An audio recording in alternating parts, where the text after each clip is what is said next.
इसके पहले हम लोग त्रिभुज पढ़ लिए थे ना, आज चतुर्भुज पढ़ लेते हैं। ठीक है, पढ़ा तो पहले भी दिए हैं चतुर्भुज, हम आपको आज डिवीजन करा देते हैं। ठीक है, चतुर्भुज का एक बार फिर से डिवीजन करवा दे रहे हैं ना। ठीक है, अब यहाँ से अब कहीं और पढ़ने चले जाएंगे। लास्ट टाइम चल रहा है आपका, तो एक बार और चतुर्भुज का रिवीजन करवा देते हैं। जैसे त्रिभुज आप पढ़ लिए थे, त्रिभुज क्या होता है, त्रिभुज के कितने प्रकार होते हैं ना, वैसे ही चतुर्भुज के बारे में जानकारी लेते हैं। चतुर्भुज जैसा नाम से ही लग रहा है ना, चतुर्भुज का मतलब जिसमें 4 भुजा होगी। क्या होगा? त्रिभुज में कितनी भुजा थी? त्रिभुज में कितनी भुजा थी? 3। इसी तरह चतुर्भुज में कितनी भुजा हो जाएगी तब? 4। जब त्रिभुज में 3 भुजा थी तो उसका नाम त्रिभुज था।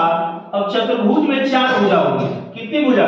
4। चलिए देखिए, ये एक भुजा है ना, साइड कहते हैं अंग्रेजी में इसको, और एक साइड एक ये है, और एक ए साइड आपकी है, और एक ये है। हो गई ना 4। 1 2 3 4। अब जाहिर सी बात है कि अगर हम देखेंगे कि ये बिंदु कौन कौन रहे होंगे, तो इनके बिंदुओं का अगर नाम हम दे तो कुछ इस प्रकार से होगा। तो कितने बिंदु हो गए? 4। एक चतुर्भुज में कितने बिंदु होते हैं? 4। और चतुर्भुज में कितनी भुजाएं होती हैं? 4। चतुर्भुज में कितने विकर्ण होंगे, ये देखिए, ध्यान से समझिए बात को।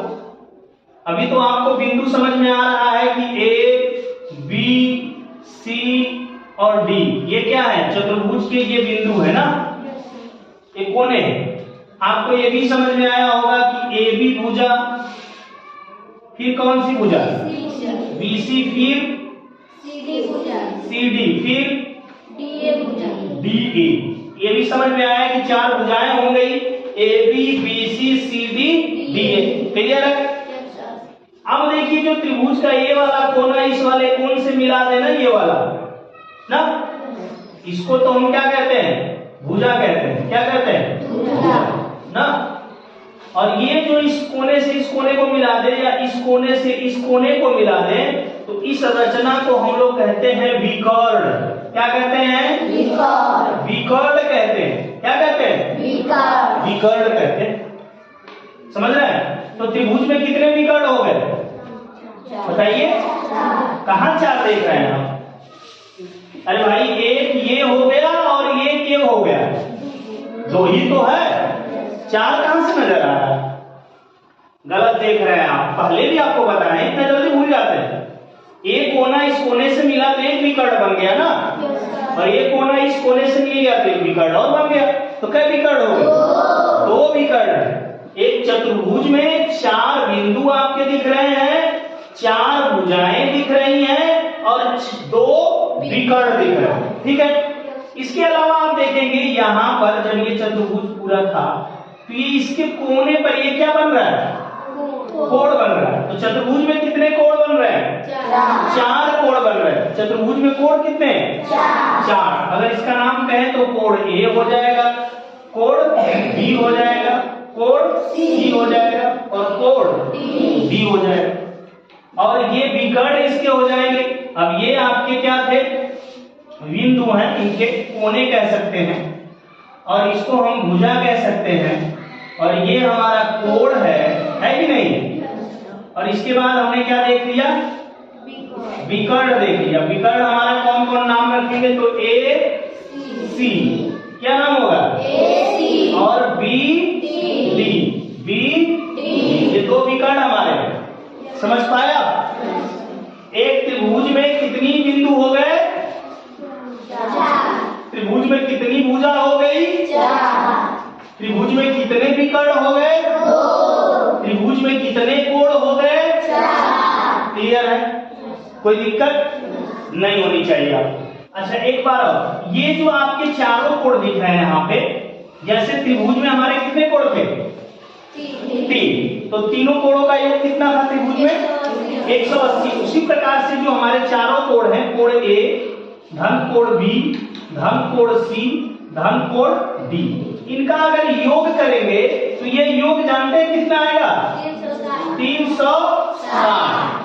त्रिभुज के तीनों कोणों का योग 180 था, लेकिन चतुर्भुज के चारों कोणों का योग कितना चाहे चतुर्भुज कोई हो, लेकिन उसके चारों कोणों को जोड़ेंगे तो कितना आएगा? 360। ध्यान दीजिएगा इस बात को। और चतुर्भुज की ये जो भुजाएं हमारी है, देख रहे हैं ना यहाँ पे, अगर इन चारों भुजाओं को जोड़े, जैसे ए बी, चारों भुजाएं लिखे है ना, A B plus B C plus C D plus D A, अगर इनको जोड़े तो इनका जोड़ जानते हैं क्या कहलाता है? जैसे त्रिभुज में तीनों भुजाओं का जोड़ क्या कहलाता था? त्रिभुज का परिमाप। उसी तरह चतुर्भुज में चारों भुजाओं का जोड़ चतुर्भुज का परिमाप कहलाएगा। क्या कहलाएगा? चतुर्भुज का परिमाप। जब भी कोई आपसे कहेगा कि चतुर्भुज का परिमाप निकालो, तो आप क्या करेंगे? उसके चारों भुजाओं को जोड़ देंगे। उसकी चारों भुजाओं की जो माप होगी, उस माप को क्या करेंगे? जो मान लीजिए इस भुजा की माप, मान लीजिए कोई कह दिया 4 है, इसकी माप कह दिया 5, इसकी 7, इसकी मान लीजिए किसी ने क्या कह दिया 6, और कोई कहता है कि इस त्रिभुज का परिमाप क्या है भैया, तो आप क्या करोगे? जोड़ दोगे। 4 अधन 5 अधन 7 अधन 6, तो जोड़ेंगे 4 5 9 7 16 6 22, 16 6। अगर ये सेंटीमीटर में होगा तो सेंटीमीटर में आ जाएगा। 22 सेंटीमीटर हमारा क्या हो जाएगा? आंसर हो जाएगा। त्रिभुज का क्या, चतुर्भुज का क्या हो जाएगा? परिमाप। समझ पाए? अब ये सब तो ठीक है, लेकिन ये चारों भुजाओं के अंदर, ये चारों भुजाएं थी ना, इसके अंदर ये जो घिर गया है भाग, ये पूरा, इसको क्या कहेंगे जानते हैं? चतुर्भुज का क्षेत्रफल। ऐसे ही जब त्रिभुज बनाए थे तो उसमें भी बोले थे कि ये अंदर वाले भाग को हम त्रिभुज का क्षेत्रफल कहते हैं। ऐसे ही इस वाले भाग को, ये पूरा जो हम रंग रहे हैं, इसको कहते हैं चतुर्भुज का क्षेत्रफल। हाँ, कोई कहेगा कि चतुर्भुज का क्षेत्रफल बताइए, इसका मतलब आप समझ जाइएगा कि वो अंदर वाले भाग का पूछ रहा है। मान कि अंदर वाला भाग जितना घिरा हुआ है, इसका क्षेत्रफल कितना होगा। अब कैसे निकलेगा वो तो हम बताएंगे आपको आगे, लेकिन आप जान जाइए कि क्षेत्रफल का मतलब क्या होता है, परिमाप का मतलब क्या होता है, चतुर्भुज के चारों कोणों का योग कितना होता है, चतुर्भुज में कितने बिंदु होते हैं, चतुर्भुज में कितनी भुजाएं होती हैं, चतुर्भुज में कितने विकर्ण होते हैं। ये समझ गए सभी लोग? तो इसको भी नोट कर लीजिए।